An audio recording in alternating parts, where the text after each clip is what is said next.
Good evening, everyone, and welcome to a regularly scheduled meeting of the Penfield Zoning Board of Appeals. Tonight's meeting is going to take place in two parts. The first part, we will have our public hearings. We'll ask the applicant to come up to the podium and give us name and address, and then explain to the board why the relief requested should be granted.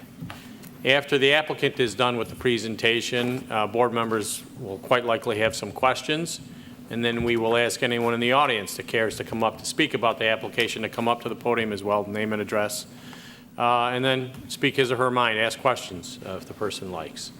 Once the public hearings are adjourned, we'll take a brief recess, and then we will reconvene in the back of the room to deliberate on tonight's applications and to take care of any other business that the board may have. Members of the public are welcome at both the hearings and the deliberations, although during the deliberations, that time is generally reserved for conversation amongst board members with staff, and sometimes with council. Don't really have a long agenda tonight. In fact, the second application is adjourned at the request of the applicant, if anybody's here on that one. So you're welcome to stay to find out what action the board took on any item. If you would like to go and enjoy the weather, you can certainly call Carol or Harold tomorrow and find out what action the board took. Every meeting I like to point out that the town, in order to make sure that people are fully informed of their right to come to meetings like this, the town sends postcards, posts the agendas on the internet, posts agendas on bulletin boards, and on cable TV. And the town does this so that people, as I said, are more fully informed of their right and can choose to participate if they want to. And we think it works pretty well. And having said that, I'd ask everyone to rise and join me in Pledge of Allegiance. Pledge allegiance to the flag of the United States of America, and to the republic for which it stands, one nation, under God, indivisible, with liberty and justice for all. Thank you. Number one there, Harold. Application number one, Lawrence and Shirley Dawson, 1434 East Avenue, Rochester, New York, 14610, request an area variance from Article 3-3-37-A of the Code to allow the construction of a detached garage with less setback at 810 Penfield Road. The property is owned by Lawrence and Shirley Dawson. It's zoned R-1-20. This is SBL number 123.18-3-15. This is application number 13Z-0027.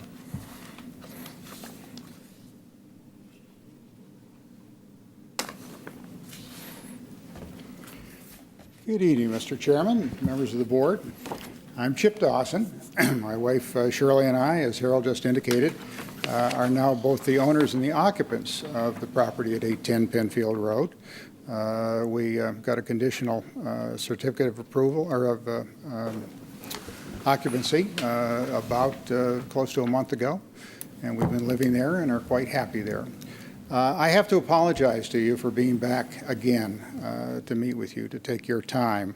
I'm quite concerned that we had this error, and I'll explain it to you as best I can. As you'll recall, in January when I was in, I explained that it was a very difficult site, former landfill, filled with concrete and asphalt and other materials. That required extensive remediation to be able to build on the site. And we had to use helical pilings, and we had to move the house as far south as we could to get into the shallow end of the old ravine. In doing that, we were able to position the house, the frontage, the required 50 feet from the front line. You may recall that our front line is in fact the backyard of the other properties that we abut. To place the garage, we did have to come in for the variance. Rather than 50 feet, you granted us 38 feet. Subsequently to that, we started excavation work. Before the excavation work was done, we asked our site engineers and surveyor, who happen to be the same company, Razak Associates on Route 250, did the site engineering as well as the surveying for us. They came in, set the pins for the foundation of the house and for the garage, for the excavators, before we began putting pilings in, because of my concern making sure that we would meet your requirement of 38 feet setback from the line with our neighbors, the Dowds.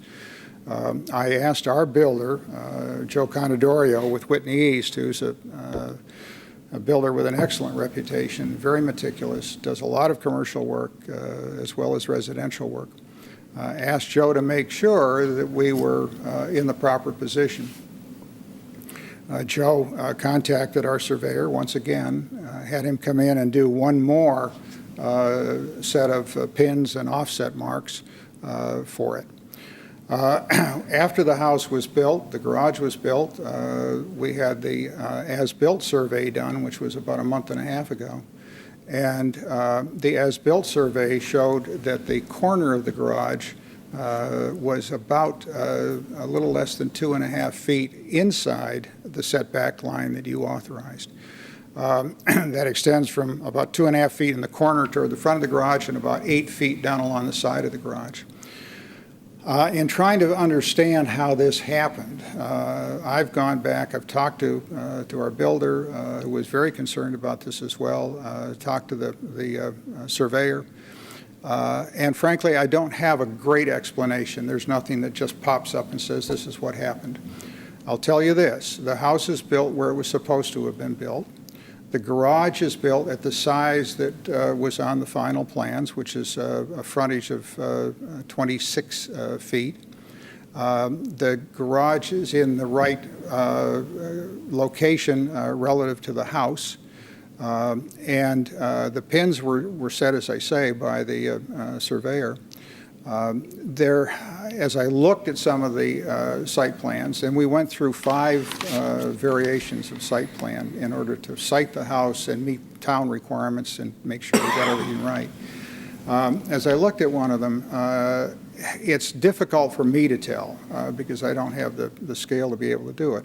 But it looks like the site engineers may have had the front of the garage at 24 feet rather than 26 feet. And on a scale of 1 to 30, you know, it's infinitesimal.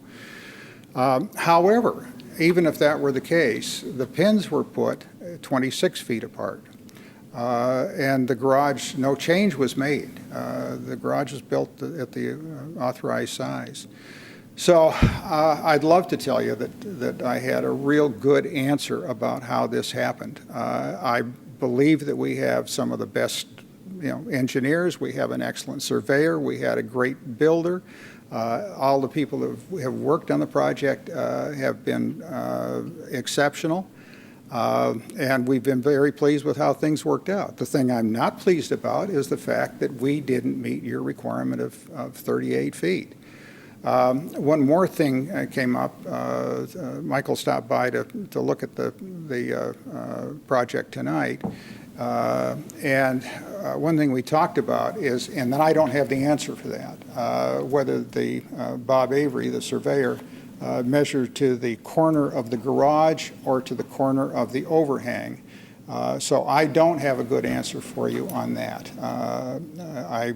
He works in Penfield. I believe he must know Penfield requirements, and my assumption would be that he would have measured to the appropriate spot.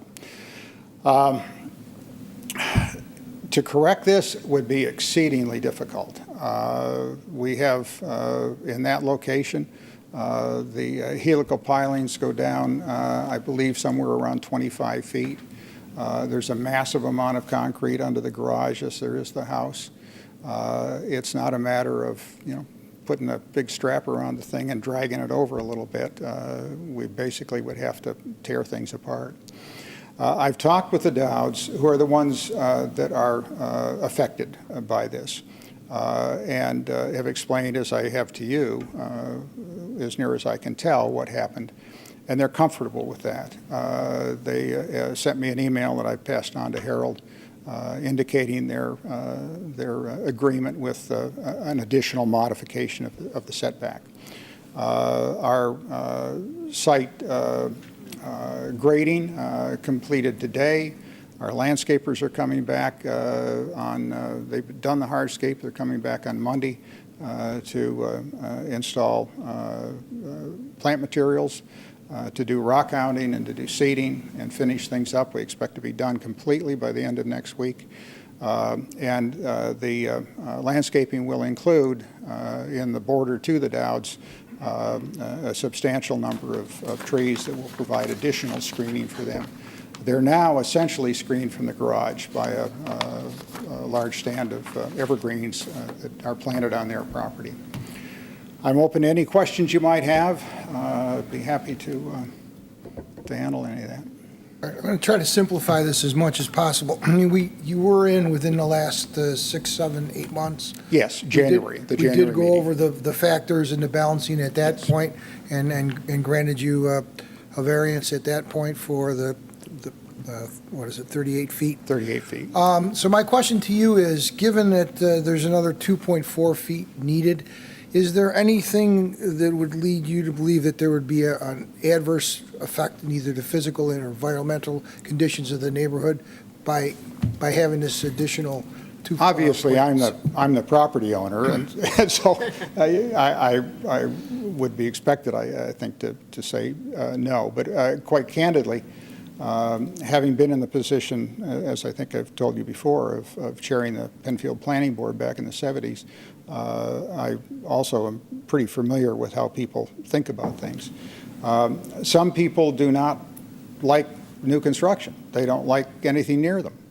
We're very fortunate that the vast majority of our neighbors have been very cooperative and very agreeable, and we've tried to explain to them what we're doing. And except for the Dowds, I don't see anybody that would be able to perceive that distance of 2.5 feet. Yeah, and in fact, I did want to point out that the adjoining properties, and I think there's 2 of them along that side, the side of the garage, both have their backyards adjoining. Yes. And they're pretty extensive backyards, so they are. The properties are quite a bit away from there. It's a pretty good distance. We're about 400 feet back from Penfield Road. And both of them, in fact, have backyards with swimming pools, and then still a fair amount of a distance back to us. Yeah, so you'd be hard-pressed if you were viewing from their house to see the difference between 2.4 feet. I've been on the Dowds property and visited with them and been standing by the back of the house and by the pool, and it's difficult to see the garage. They can see the house, but they can't see the garage. That's all the questions I have. Yeah, I just got one. Now, I know the garage is up, and Harold, you have gone out and measured this, and you're absolutely sure that what they need is 2 foot 3 inches more of a variance? 4. Because that's 2.4 is, No, we didn't go out and measure ourselves. okay, the but are town. you absolutely sure then that's what you need? I mean, we're relying on this Again, survey. I'm doing this for Sure. you, not for us. We don't have a problem with it. We know that you did everything the best you could to come in and ask for a variance, and something happened. Something did. Whatever happened, you know? Right. And, but I want to make sure that you get it absolutely correct so that someone else don't come out, or Harold doesn't come out and say, uh-oh, you're another 1.5 inches off and you're back here in another month. I understand that, and that's why I raised the point about the overhang, about what you would measure to. We did talk earlier before the meeting in our thing, and apparently that wouldn't be a problem unless the garage was habitable. Okay. So non-habitable things, we apparently don't count the overhang? It's not that it's non-habitable or habitable.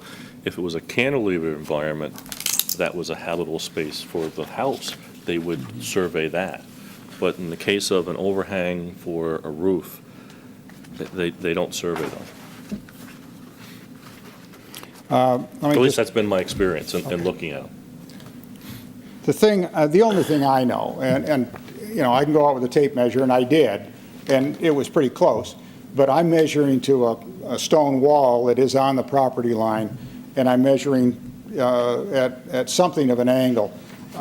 So I would not say that I'm the authority on this. As I look at the as-built survey, Bob Avery has it at 35.6 feet. Okay. So I'm I'm as comfortable as I can be that a licensed surveyor has established that. And he, in fact, when he first did the survey, I think he's done 3 or 4 surveys for us since we bought the property. When he first did the survey, he had to go back all the way out on Penfield Road and down and find monuments on Penfield Road and completely redid everything down through there. So I'm pretty comfortable that he's got it right. Now, the distance, if you want to give me an extra 2 inches or something, that's fine. But I think we're pretty much in the ballpark. 2.4 foot, and 2.5 would give you a couple inches, 2.5 feet. I'm thinking 0.5 maybe we'll is do a total 3 foot? variance. We'll just extend the variance to 15 feet, same There you thing. go. I like it, Instead of yeah. just giving an additional variance, I- just change it from the old one to 15 feet. We're not going to That's put any in. Nothing's going to change No, at I this know, point. we just but- want to make sure, for your benefit, you go to sell a house and something's, as long as it's written on your as-built map, Yeah. and that's what's, set in Right. and handed in, and somebody come down and go, oh yeah, this is the way it is. Again, I'm just looking Oh, for I- you I appreciate you for bringing that somewhere up. in the future, Yeah. so you're right, Absolutely. Mike. We'll just Anybody in put the it- audience, not to interrupt Joe, but to interrupt him? Anybody in the audience care to speak about this application? All right, thanks. Thank you. You're quite welcome. Number 2, as we've said, is been adjourned at the request of the applicant. So we're going to number 3. Chip, don't go too far. Number 2, the Stay close. gas station, convenience store is next month. Stay close. Who-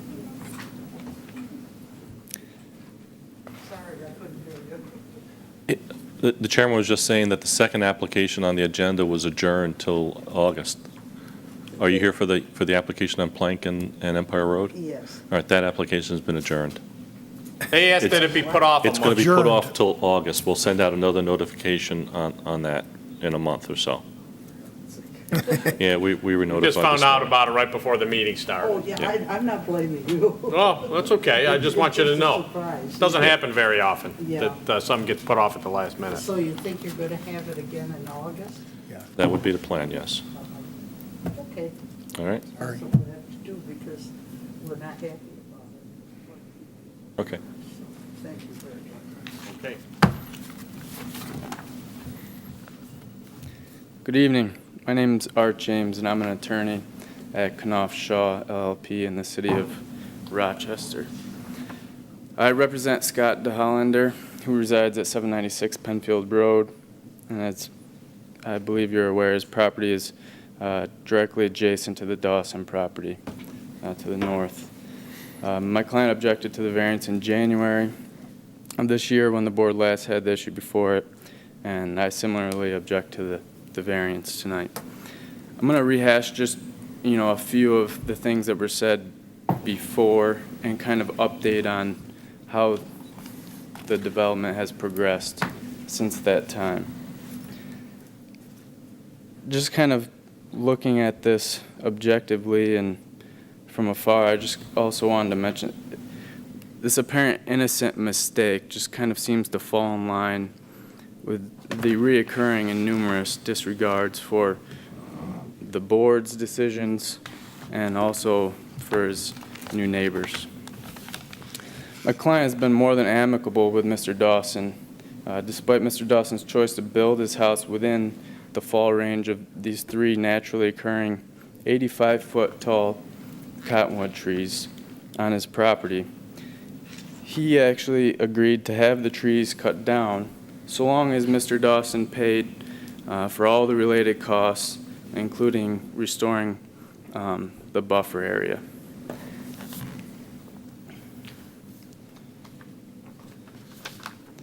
I'd like to give the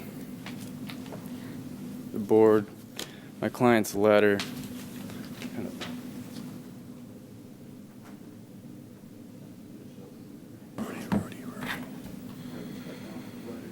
Okay?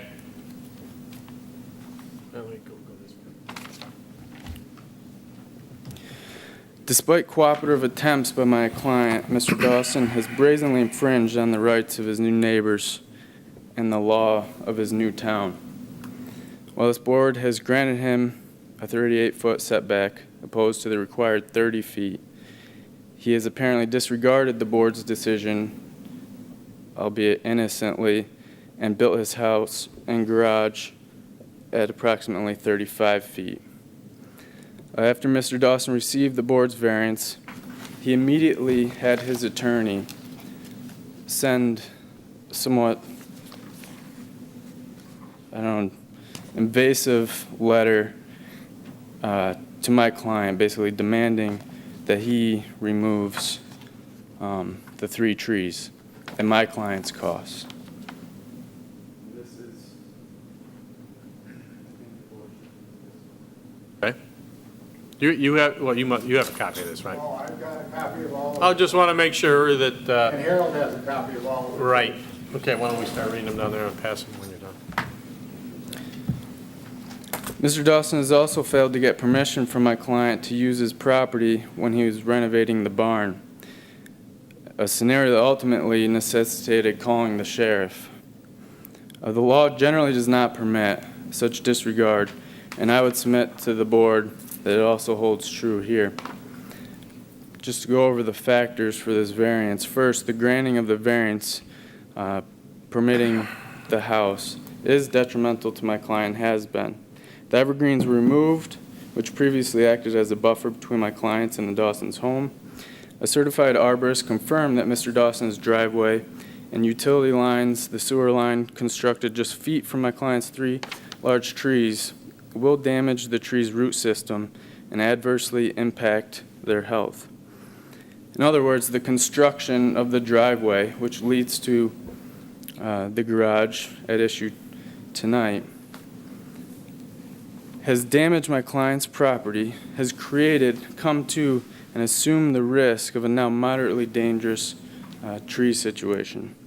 Ironically, one of the reasons for this variance is so that Mr. Dawson's new home and garage do not infringe on his own tree. The site plan approval standards in Article 9, subsection 1F, require addressing the protection of adjacent properties from glare. Mr. Dawson's engineer, in a November 6, 2012 letter to the town, stated that Mr. Dawson does not look to add any glare to the site or the surrounding areas. Nevertheless, Mr. Dawson chose a silver metal roof for the barn and his house, which now creates significant glare directly towards my client's home. And I'd like to show you a couple pictures of this.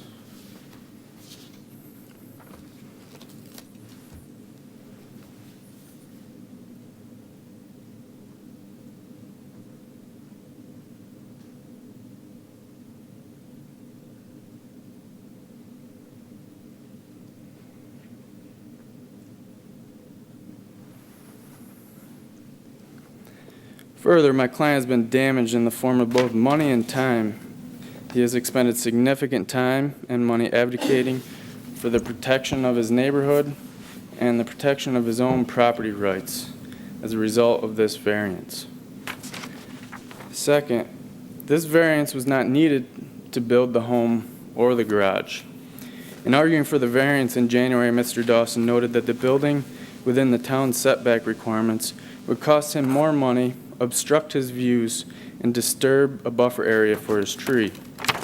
Instead, he wishes to cost his neighbors more money, impair their views, and disturb the buffer area of my client's 3 cottonwood trees. While Mr. Dawson stated in January that he had approximately $40,000 for landscaping budget, and this board stated that in response that he could use this money to restore buffers and the impact to his neighbors, such action has yet to occur. Again, Mr. Dawson has ignored the board, and instead of investing in the buffers for impact on his neighbors, he has undertaken significant landscapings to his own benefit. Third, granting the variance will be detrimental to the neighborhood and the environment, as it infringes on the space required, as the 50-foot setback by the town requires, and further will likely require the removal of trees and other buffers which provide the neighborhood with a private natural setting. I'll be at 5 to 10 minutes away from the city of Rochester. Finally, it's clear that the difficulty here was created by Mr. Dawson himself. As a result, I submit on the record that the factors weigh heavily against granting this variance, and as such, the variance should not be granted.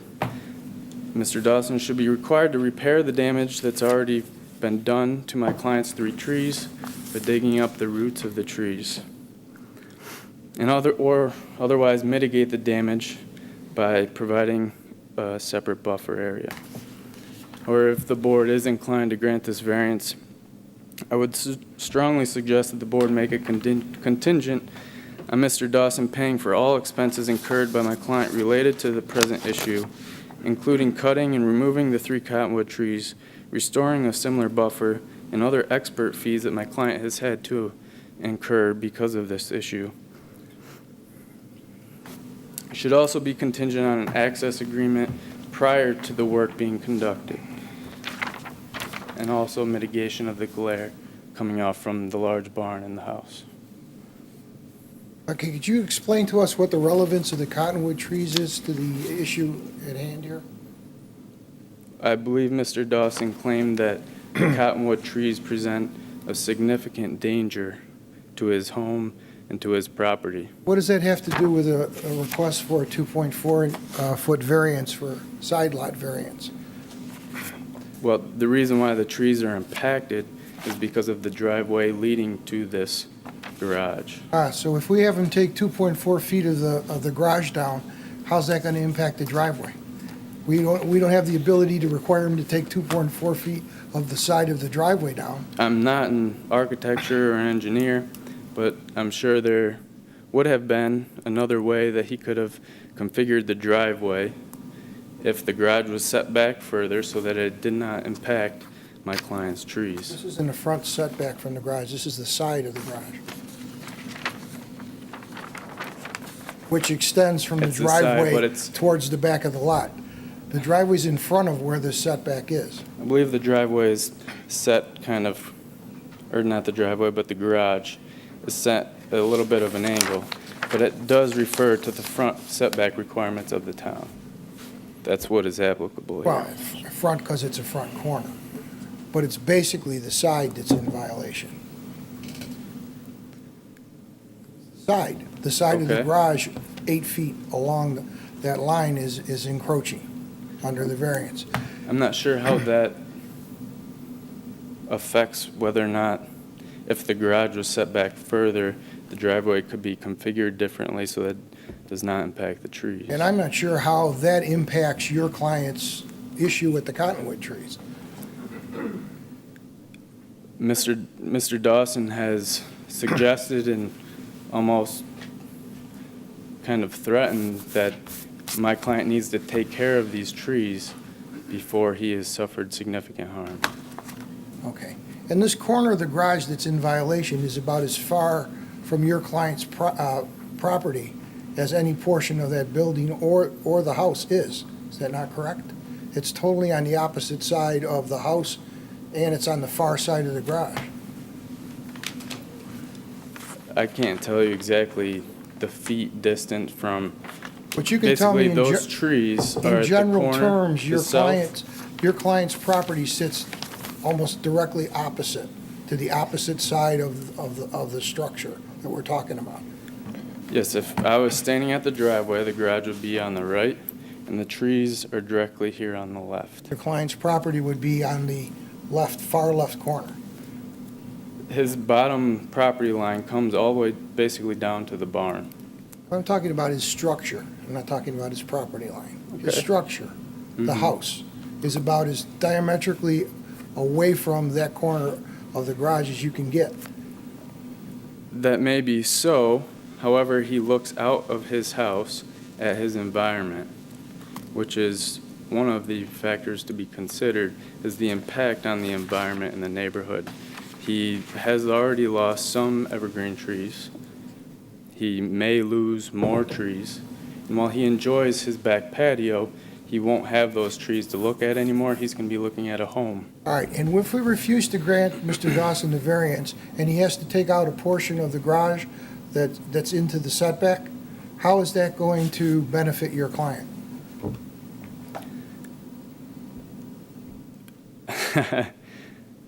You know, really what needs to happen is the driveway, I mean, to be frank, he's already incurred significant damage on my client. He has dug up the roots, he's increased the chance that these trees are gonna die, that they'll fall over. I mean, he really created the danger to himself. I have no other questions, thank you. Thank you. Any other questions from the board? I have a question. And if you don't know, certainly if you want to ask your client, that's fine with me. Sure. Did your client oppose the original application? I think you've already said that. Did your client commence an Article 78 lawsuit challenging this board's decision granting the original variance? Not that I'm aware of, but. Let me ask you this, and I'm sorry if you've already stated it and I just didn't catch it. You've made arguments basically about the variance, really, that we granted in January. And that's okay. But what I would like to ask you specifically is this additional 2.5 feet. How do the additional 2.5 feet damage your client any more than the original variance? If at all. They may not. But I'm just asking you if you want to answer, to answer. I mean, I think the ball was dropped before. By and us, I assume you mean, and that's okay. What's I said the ball dropped by us in granting a variance. I get it. That's fine. Not in granting the variance, but in recognize the significant impact that this driveway configuration, you know, the way that the garage is set up, the house is set up, everything was designed and has benefited solely Mr. Dawson and to the detriment of all of his neighbors.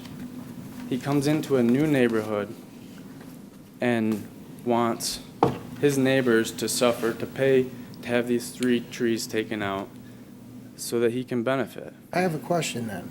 There's more than just your client that's an adjoining property owner, are there not?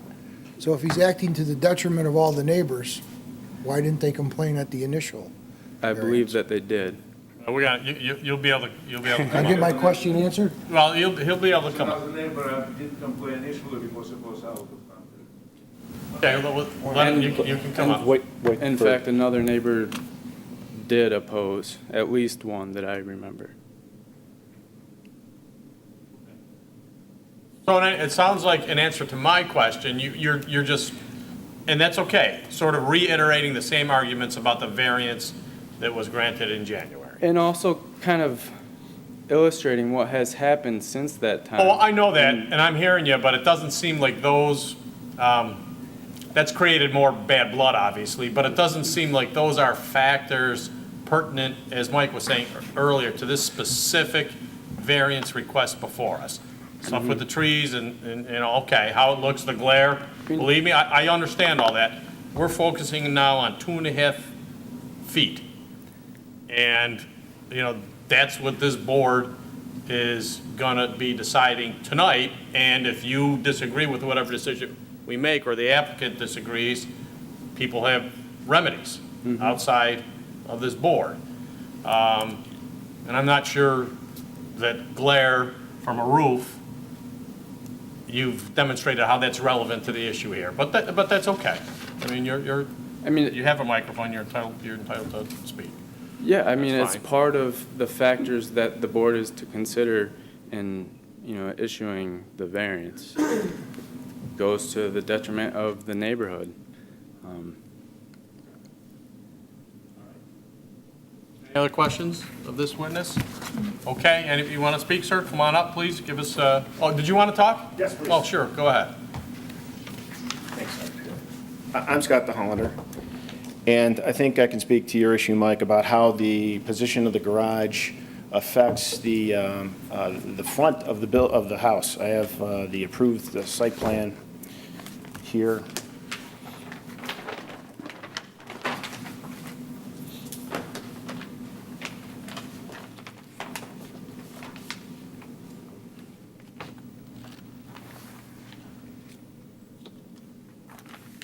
Because of the configuration of the garage. It protrudes beyond the front of the house, allowing the front setback variance effectively moves the front corner of the house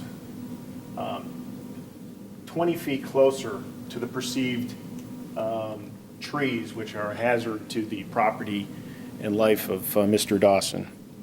So I hope that that illustration is helpful.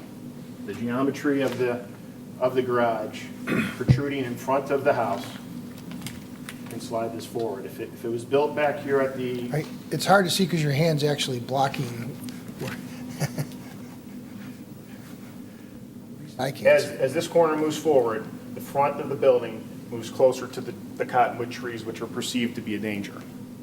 I can bring the plan over for your own exercise if you So like. if you move the whole kit and caboodle forward, is that what you're saying? It puts it closer to the trees? Correct, and that's, I think, our primary issue. We've been put on notice, and I've prepared a statement that I'd like to read into the record if I could. But what is your point about that? That the claim that the trees are dangerous is false? It'll be clear after I read my statement, Dan. Okay. On January 3rd, the Dawsons requested an area variance to locate the footprint of their structure 37 feet from the front property line in shallower landfill, when the minimum front setback was 50. Mr. Dawson reported that by locating the structure in the shallower depth of landfill, it minimized the cost of the special screw pile foundation necessary to support the building because the soils themselves were not capable of conventional building foundation techniques. The individual benefit of the front setback variance was the construction cost savings realized by Dawson. I'm here tonight to explain my belief that the variance was granted without adequate consideration of 2 of the 5 tests required for granting an area variance as defined by Section 267B of Town Law. First, I believe that the board was unaware and did not consider a significant detriment to our property at 796 Penfield Road caused by allowing the structure to be located as proposed. And secondly, I believe that allowing the structure to be built in the location it has been with a variance has had an adverse impact on the physical and environmental conditions in the neighborhood. I'd like to read into record this application, a certified letter that I received a few days after the ZBA variance approval from Dawson's attorney. Dear Mr. and Mrs. DeHollander, my clients, Lawrence and Shirley Dawson, have received approval from the town of Penfield to construct a single-family home on their property at 810 Penfield Road. They're eager to begin construction and hope to live in peace and harmony with their neighbors. A significant concern has been uncovered, however, and it is their hope that you be able to address it promptly and effectively. They have been informed by a certified arborist that the largest of the 3 cottonwood trees clumped on your property just a few feet from their property line is diseased, rotten, and in decline. A copy of this report is attached. They have also become aware of the fact that the cottonwood trees are prone to breaking, have weak wood and shallow roots, and are generally considered to be dangerous trees in a residential setting. According to the arborist, the largest of the 3 trees has defects significant enough to allow sudden and catastrophic failure at any time, and the other 2 are likely to follow the same pattern as the largest and should also be considered for removal. Since the trees are just a few feet from their entrance driveway and 50 feet from their home site, the Dawsons have grave concerns about the risk to life and property presented by the trees.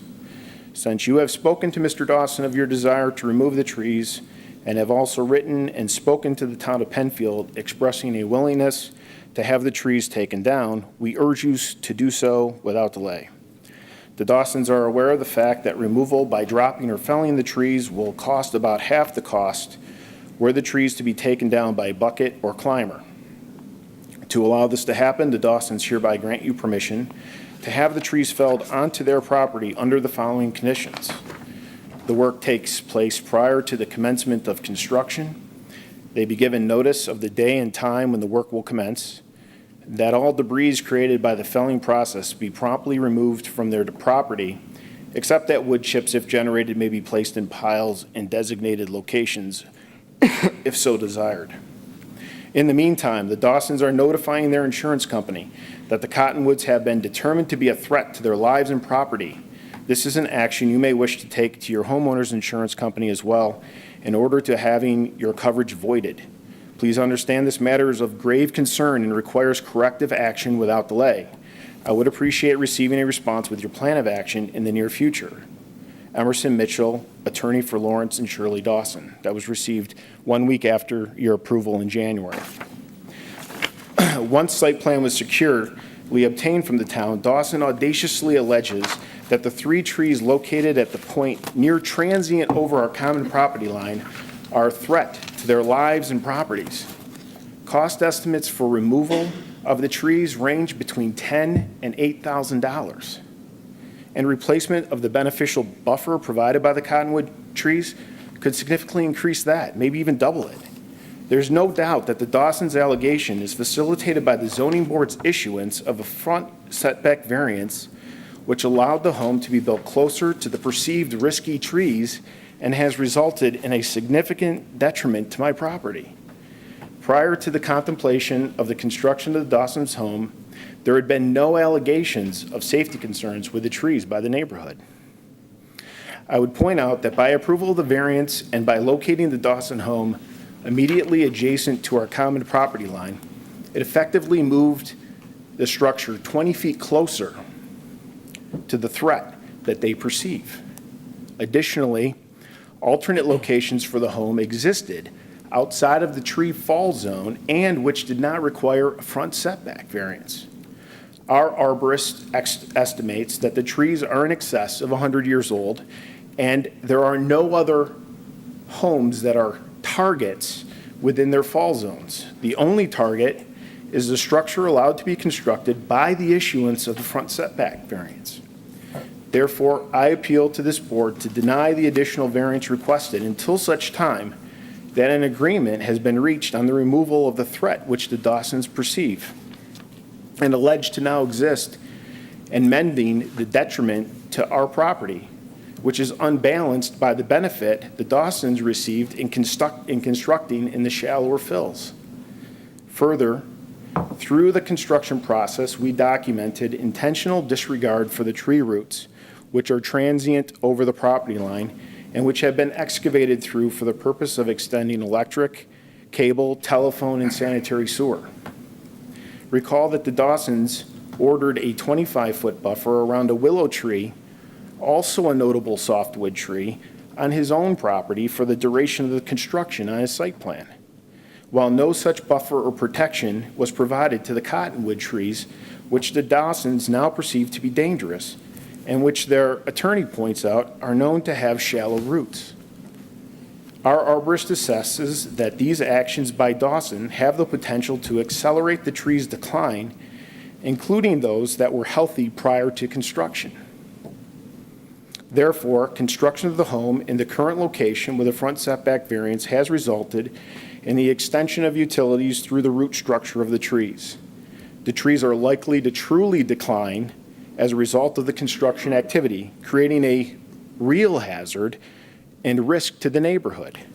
Therefore, I request that prior to the completion of the work, this matter be remedied as a condition of any front setback variance offered for Dawson.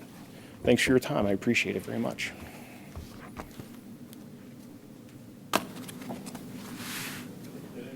Questions? Okay. Sir, you want to come up? It's enough said. Well, you don't have to speak. We have two neighbors right now. Okay. Actually, we have three, which bordered this. I'm on 800. What's your name, sir? Vladimir Kupchik. Thank you. I'm owner of 800.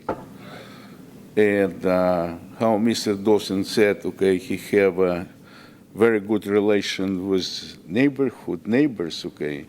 It's, I cannot confirm this, okay, because one, I didn't have any notification that he's starting any job, except 7 in the morning, we heard somebody cutting our trees and removing fence.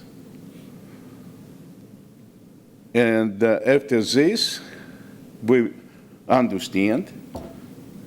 So Mr. Dawson started his job, okay? Demolition job, okay, on my portion of my property. He removed fence, he did measurements, and I don't believe any measurements what he said right now. He did it, okay, it's 2.4 or 3 foot or 2.4. Actually, he's don't have, I'm civil engineer, yes. Could you show us where your property is in relation, on the map in relation to this one? Let me put glasses first.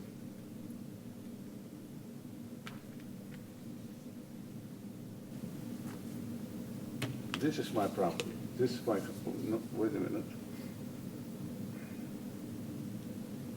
Lot 4, this. Okay. It's right here. Also, I have a trees, which Mr. Dawson or Mrs. Dawson said it's a garbage trees you have to remove because they wanted to put cable over there.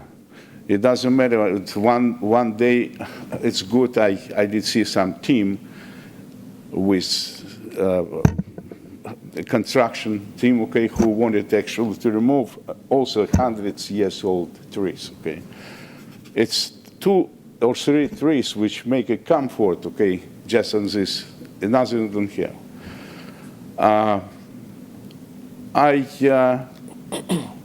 In addition to this, okay, everything what is going on, okay, we notify later on, okay, sometimes.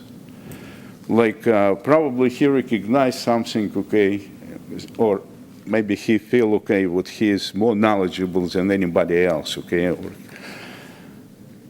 I received the letter when it's already, job was almost done, in process, with he putting wall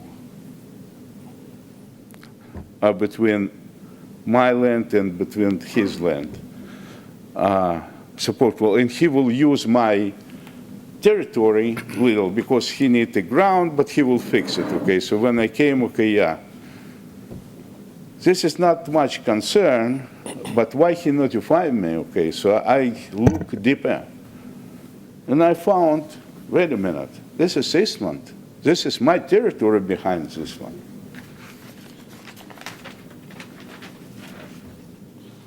This is document showing what easement belong to my property. I can provide it. This is easement.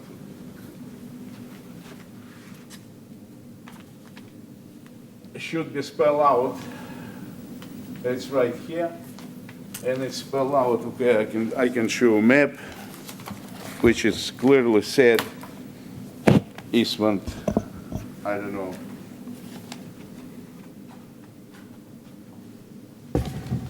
Easement 20 by 40, which going from my property. And this is document which confirms this.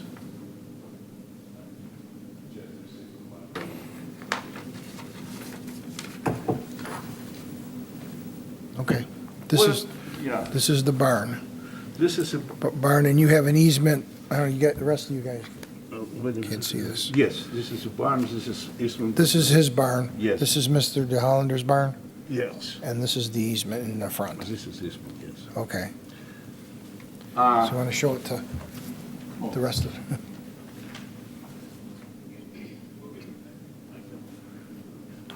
So,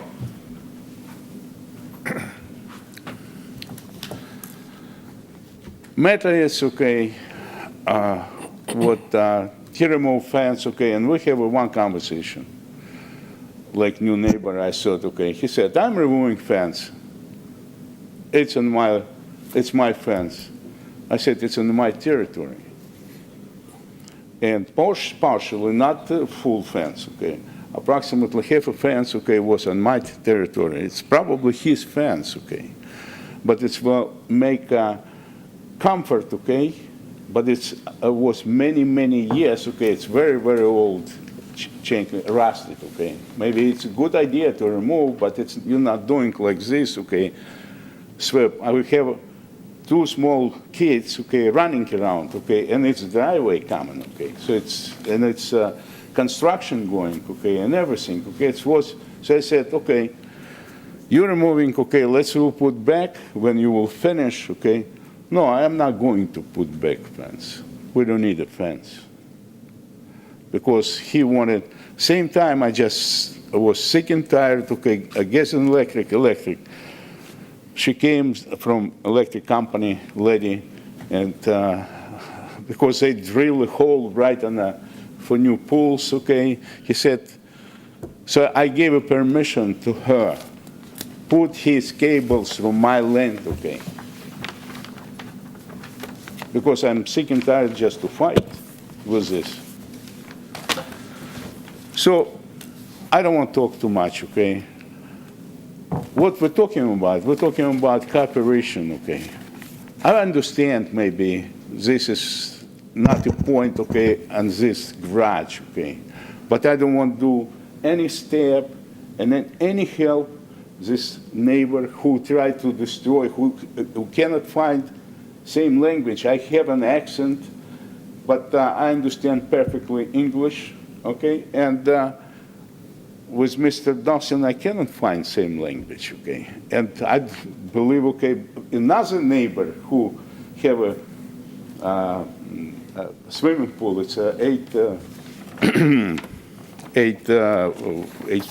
another one more.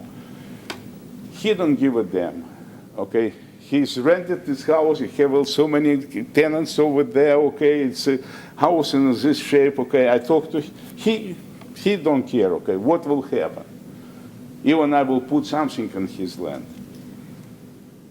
So, just one neighbor who doing nothing, okay, over there, who bordered with this territory. But 2, I didn't know, I just heard what, I don't know name, okay, what he's not happy happened with 3. It reminds me it's my tree. Damage my tree, remove 1 tree, okay, left, how it's called, stem. I said, are you going to remove it? No, we're not going to remove it. And they try to tell me what they're going to improve neighborhood. And at least you didn't improve relationship, okay? We're all live people, okay? And we always can understand and help each other, okay? You wanted to use my land, okay? You want to do this, I'm not, use it, okay? But not this way. Try to think, okay, what you smarter than anybody else, okay? What you can do, what you want to do. Not notify, it's not a way, okay, to do the business and to have a good neighbors, okay. I don't want this, a lot to talk about, okay. It's, I not enjoy, I expected, okay, I look forward when somebody bought this property, honestly. Next week we will have a new neighbor, okay, and we will work together. And we will understand together. We will have a drink together. Not a poison, drink together. Thank you for your attention, okay? I just wanted to tell what is what, okay? What is going on.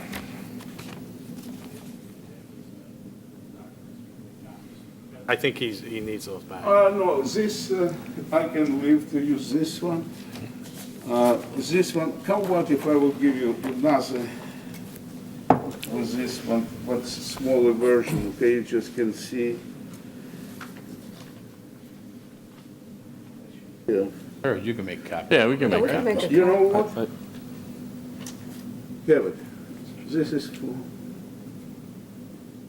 They'll make copies and they'll make copies and we give can them. get it back to you. No, it's all Get right, 'em back. it's all right, it's all right, you can tell. This and this, yeah, please. And the easement is referenced on the survey that was prepared for Mr. Dawson. Yes? It's referenced there, so I mean, The only thing that is convenient for me is that you dug up the document that was filed, not Yeah, I necessarily. talked to my lawyer, Yeah. okay, I didn't know, I said, what's going on, okay? He's putting, okay, could you check, okay, where's my line, maybe talk to my surveyor, he said, you have an easement over there. He's not supposed to put wall like this. Thanks. Did he talk to you, okay, yeah. He did. Thank you very much. Anybody else in the audience care to speak about this? Okay. How about Mr. Dawson? Does he want- Do you want to respond to any of this, Mr. Dawson? You don't have to. You can if you like.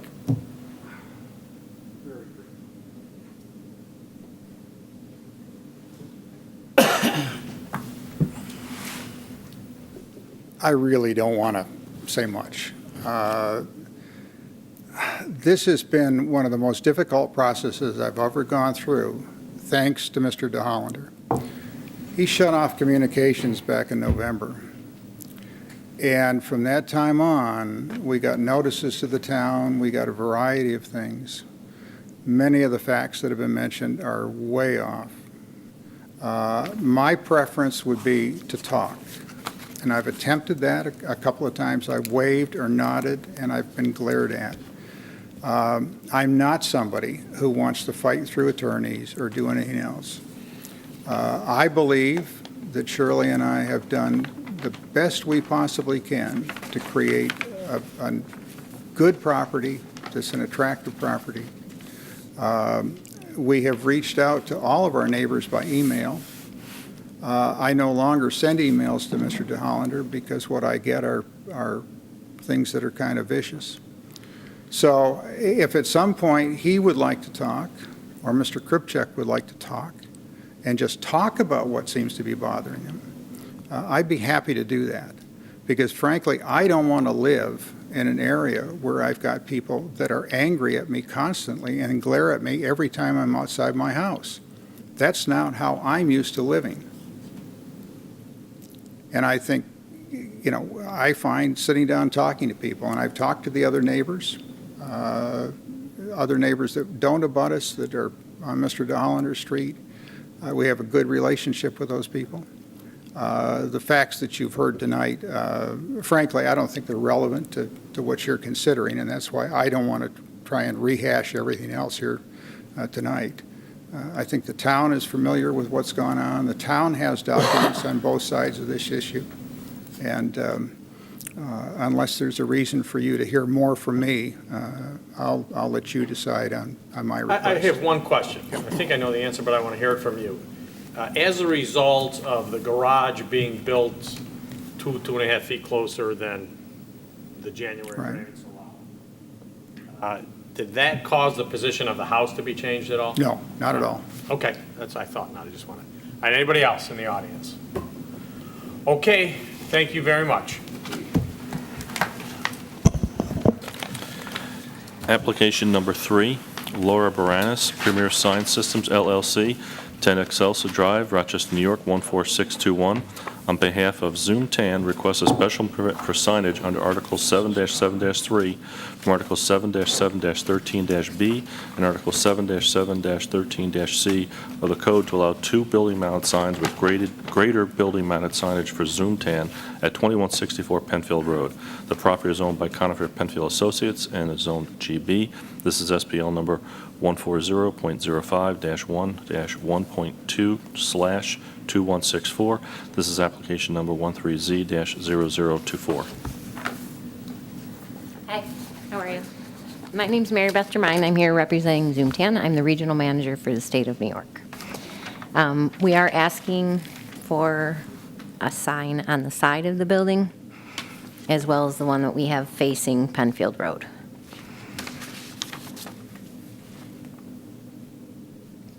I noticed that one of the, are you finished? Yeah. Okay. Sorry, I've never done this before. You do have a written application for people watching at home. There's a thorough written application there, and obviously we'll ask you questions. Okay. Okay, now I noticed that one of the signs was up on the front of the building. Correct. Is that the same size sign as was there before? The same size as the As AT&T the sign? previous owner that, or the previous AT&T. tenant, the AT&T sign? I believe so, yes. Okay. So the other sign on the other side that you want it is not up yet? No. Okay, okay. Now, what are the dimensions of the sign that is not up? The same dimensions as the one that is up, that I don't have. Okay, so I think that's 27 and a quarter by 13 and 4.5 inches, 13 feet. Yes. Okay. Okay. Would you describe for us the color and the copy? This is for the record. It's purple, orange, and white. And will both of these signs be illuminated in the evening? For a certain amount of time, they're on a timer. They both will be, though? Yes. And what is the timer? What are the hours? Depending on the time of the year and the time that we're in, they will all go off by midnight, but sometimes they come on at 4, and other times they don't come on until 9. Do you have a freestanding sign? No, we don't.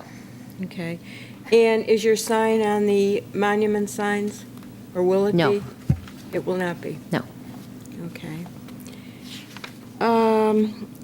Since our code only allows one sign, do you have any, like, unique conditions or anything, or any circumstances that would make your business any different from any of the other businesses there? We do know that AT&T did have a sign in the front and on the side, which brought us to the question, could we have them?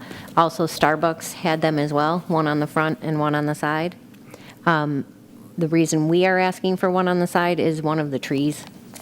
You can't see our front sign when you're at the light at 250 and 441, which is probably why the other businesses put one on the side as well. Okay, so the visibility from 250 and 441 would be better? Correct. Mm-hmm. Okay. I think that's all the questions I have. Thank you. Thank you. Anybody else on the board have questions? Thank you. Well, I have just a couple. Okay, sorry. People that are, that use the salon, do you sell memberships? Are they members there? Yes. Mm-hmm. Do you allow anyone to come in and just use it whenever they want and pay a fee for that one For a use? single visit? Yes, or a single visit anytime they like, and not have a membership? Yes. Okay, how typical is it to have somebody just sort of drop into that location and not come back to that one? Or any of your tanning locations? If we run, commercials, radio commercials, TV commercials for a single spray for like $5. Right. Some younger people do come in just for that. They have membership somewhere else. They'll come in just to get a $5 spray tan. Get that special? Correct. And can you say how often you do something like that? Holidays, Mother's Day, Okay, Easter, Thanksgiving, things like that. all right. And let me tell you the reason I'm asking these things, if you don't know. That is that if people frequent a place often, they don't really need a sign to tell them where it is. Because they know, once you go once, it's like going to your doctor, your dentist, you know where the office is. Yeah. If you have a lot of customers that are going there once and may never come again because of something like that, well, that may be a different story, and that's why. We are new to New York. We're based out of Florida. Right. Spreading very quickly across New York. That's why we ask for additional signage in some places so people know that we are there. Okay, so that's really for a marketing purpose? Yes. Okay, which is understandable. It's understandable. All right, anyone else in the audience care to speak about this? No other board questions? All right, thank you very much. Thank you. Thought you wanted a tanning appointment, Dan. No, No? we were talking about glare before, and I was you know what I'm confused. talking about, Yeah, Pete, right? You talk about I was having a little problem on this end of the table, too. I'm going to So do you skip wanna to know the if you can walk fifth in and get an application appointment? because I see that the applicant for the fourth application has not arrived yet. Okay, Application number 5, Kim Kennedy, Eiler Associates LLC, 205 St. Paul Street, Rochester, New York, 14604. Requests a special permit for signage on Article 7-7-3 from Article 7-7-F and Article 7-7-12-D of the Code to allow a freestanding sign with less setback at 1845 Empire Boulevard. The property is owned by Elder Associates and LLC and is Zone GB. This is SBL number 093.15-1-62. This is application number 13Z-0026. Hi there, I'm Teresa Cook, I'm not Kim Kennedy, but I'm here representing Eider Associates, which is also owned by Fred Rinaldi, who I think you guys are familiar with. I'm here tonight requesting an area sign variance to allow a freestanding sign to be placed within 20 feet of the property line to identify the tenants located in the rear building at 1847 Empire Boulevard.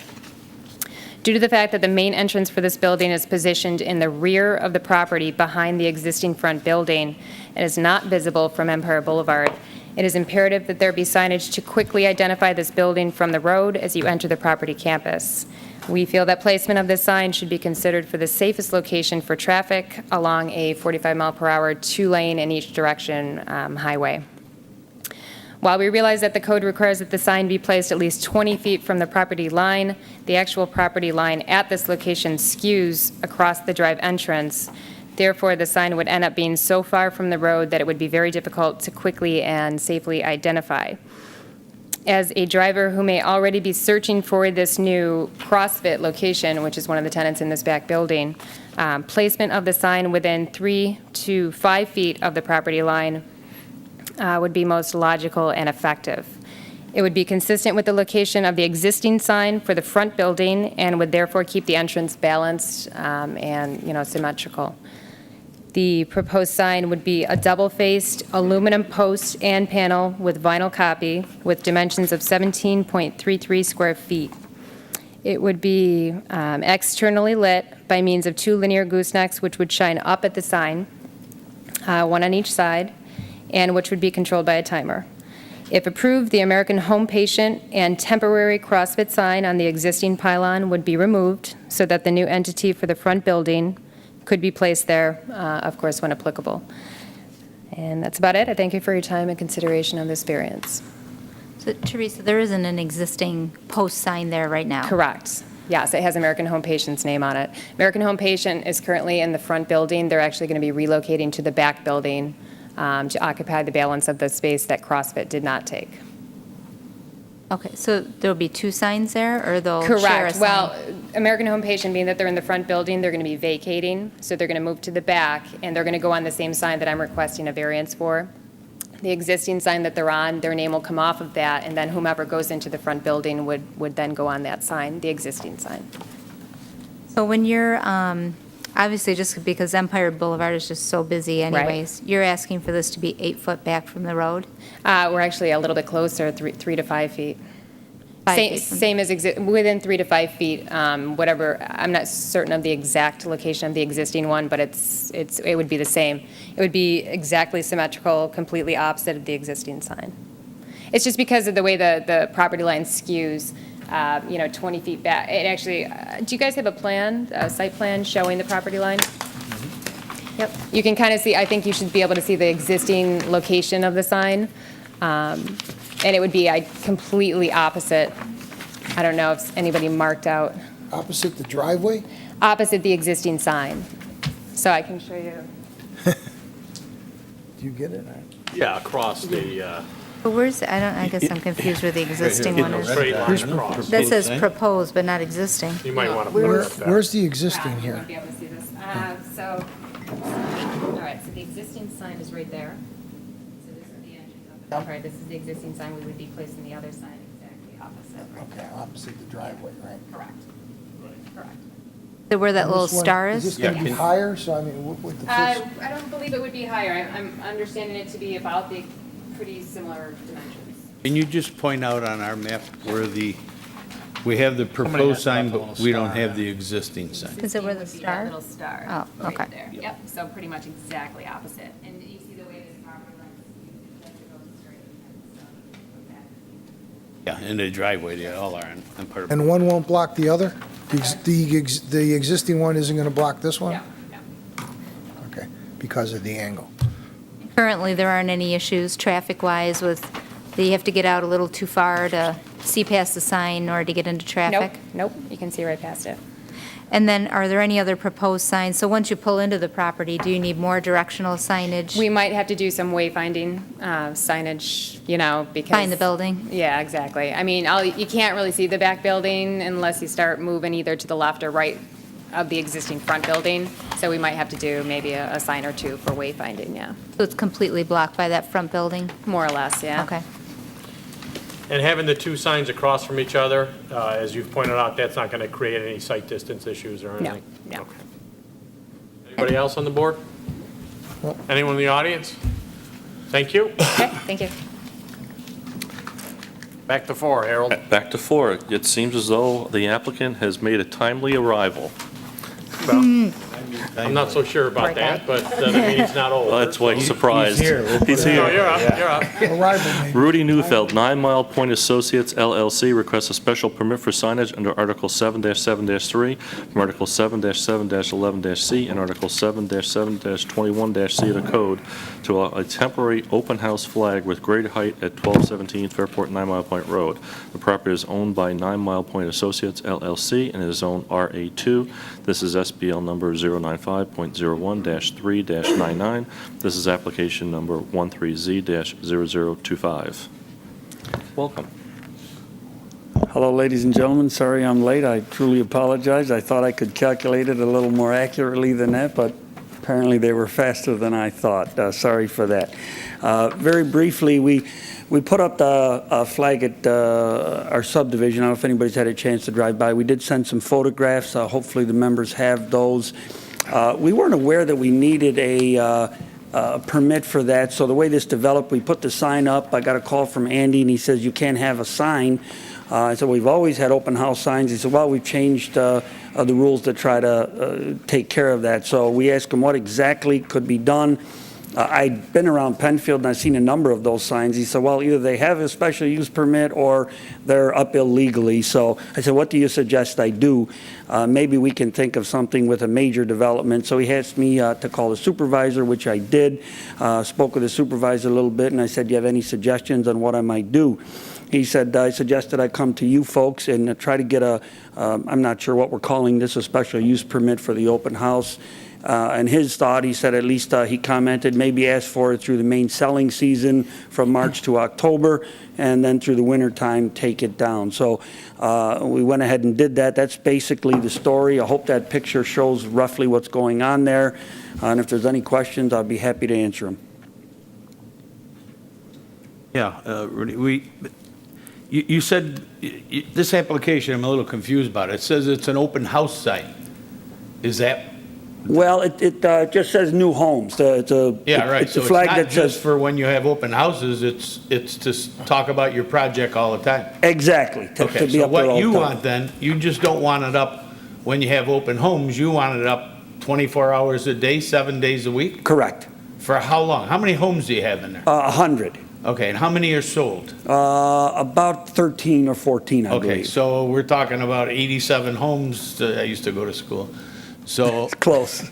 how long do you figure that was up? Or it's going to be up? A year, 2 years, 5 years, 10 years? If it goes as well as it is, probably at least 3 years, 3 or 4 years. And the suggestion from the supervisor's office was ask for it through the main selling season from March to October. But we're certainly willing to do whatever this board feels is appropriate. You know, you're allowed an 8-foot sign and this is 10. Is there some way you can alter this? I mean, just by the looks of it, you could cut a foot off the bottom or something? I mean, We stick could in the lower it a ground? little, it's got about 1.5 foot little thing that holds it in the ground. We certainly could lower it a little Let me bit. interrupt Oh, there. yeah. Joe says you're allowed an 8-foot sign. 6. 8 foot high. Flag sign? That's what it says here. Well, 8 foot high, yeah. It would 8 be- foot high. It would be allowed. But for what purpose? Continual, God bless you, continual display? Or when there is actually, will you tell me? A development like this would be allowed to have a 32 square foot sign that would be up to 8 foot tall Continually. continually. During Develop. During the development, correct, and I believe the language says right up to the point where there is a contract for sale for the Right. last lot. So if he somehow shrinks this by whatever, 2 feet, Foot, yeah. then he's okay. Yeah, Then What he about doesn't even where? have to be here. What about Article 7, 711C? It doesn't Flags? flags, banners, or pennants. I think that's why between Andy and the supervisor, they thought I should come Right. here. I'm saying, if But it's, the- if the- it's a flag and it's the- 8 feet high, that's right. it's not allowed. It is a 'cause flag, it is not a permanent sign under the statute of the code. If it was shorter, then we still have the issue of, it takes away one of the code issues that we're looking at, but we still have the issue as, that it is a flag and it's not permitted by the code. So you're talking 2 variances. I mean, if we That- grant this, one for banner and one for height. Correct, That's what's being requested. that's right. Go ahead, I'm sorry, If- I interrupted you, but I just wanted to make Well, sure. we could put a 4x8 sign up, we know that on the corner there, and we have the right to do that, but to me, that's not as attractive. It's a busy intersection, it's a little more of a visual block, so we thought this narrow, long thing was much more attractive. We would get more bang for the buck out of a 4x8 sign that said whatever we wanted it to say, but we just thought this looked a lot more attractive than a big block sign, but we certainly happy to put a block sign there too, if you think that would be better.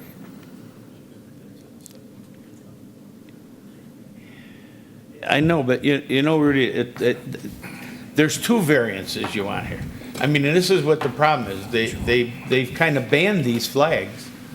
Okay, that's what the board says. That's why Tony told you to come in here, because it's not us. We're the zoning board of appeals, okay? It's the town board that sets the rules. And we're supposed to give variances from the rules that they set. So, I mean, they said no flags or banners, and it is a flag or banner, and you're allowed a 32-foot square sign, 4x8, however you want to do it. And you're just, what makes this unique that we should say to them, no, we're not going to follow the town board's rules, we're going to give you an exception to the rules because of, I guess I won't say it because of, we think it's a lot more attractive than a 4x8 piece of plywood on the corner. We could pull it back. If we put it to the right of way, which we have the right to do, it really becomes a visual block. We didn't want to do that. I guess I would have thought before I bought this thing if it needed a permit, but in our opinion, for our subdivision, it was much more attractive to us than a big plywood sign, but we'll certainly comply with whatever the board thinks is appropriate. okay, and if you keep this up, like I think Tony said that, if you keep this up year-round, I mean, this thing's going to be gone in a very short period of time. it won't last You keep it very up in the long. winter, it's, you may find it 3 properties down, or, so, Well, I mean, if we. yeah, I go work ahead. with these signs, and you'll never be able to leave it up that long, so you may want a more permanent solution if you want something up there for 3 years. Well, we would This you'll just, keep replacing. we would leave it up in, like I said, from March to October was a suggestion. That's our main selling season, that's the best weather, and then in the winter, the selling season isn't as strong, that we would take it down. Okay, now, when you're going to have an open house, because again, this is a little confusing. When I look at the thing in here, it says, it talk advertising subdivision open house. When you have an open house, you have another sign you're going to put up? We have a little sign on the corner that says open house. This is, the real estate ladies certainly couldn't handle this Yeah, thing no, well, Saturday that's and what I'm Sunday. saying. What you applied for and what it says, that I imagine you wrote, it says advertising subdivision open house. And this is not what it really is. It's a flag for the subdivision, not for an open house on the subdivision. And that's why I asked if you're going to have another sign. Well, there's for an open house every day, so, it's trying to Oh, yeah. attract attention to people driving down 250. Yeah, but you don't have open house every day, do you? Well, he just said Yeah, that. we Oh, do. there is? For all Okay. intents and Yeah. For purposes, all intents and it's not the purposes, same as your typical open house where we see the realtor pull his or her car up to the corner, and plop out the sign. Right. Yeah, But- our model is there, and we're open 7 days a week. Yeah. Okay, and obviously, there's no lighting on it? and Nope. There's no... Okay, I guess, anybody else got any questions? I'm sorry, Dan, it's your job. No, that's okay. I'm just looking at the word flags, banners, and pennant. which are not allowed. And, Right. but those Well, terms aren't specifically defined in our code? No. Because this is kind of this is a new phenomenon, isn't Yeah, it? that's right. And It's the first one specifically- It is, we're but they don't dealing last with, long, that's- so.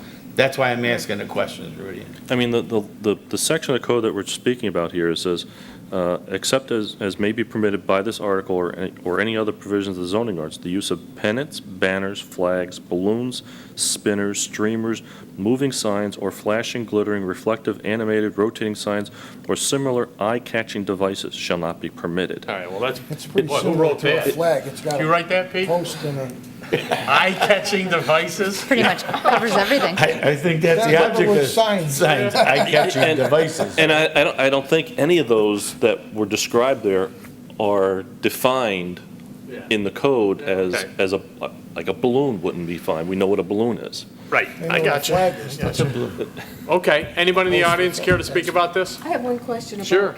How does this stay in the ground? Have you got, explain it there to me. It was a funny story getting this thing. Our sign guy tried to get it locally, some U.S. company, I don't really know all the details, and weeks went by, and I said, "Where's our sign?"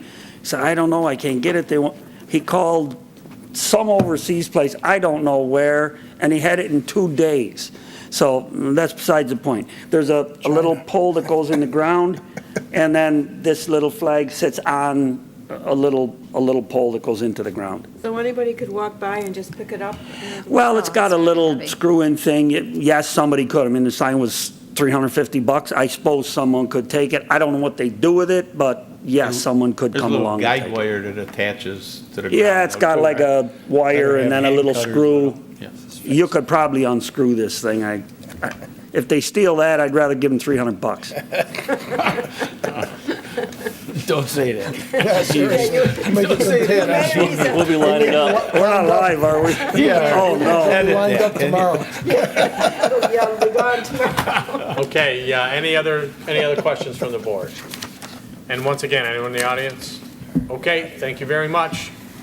I think that the hearings, Concludes, yep, that concludes everything. right?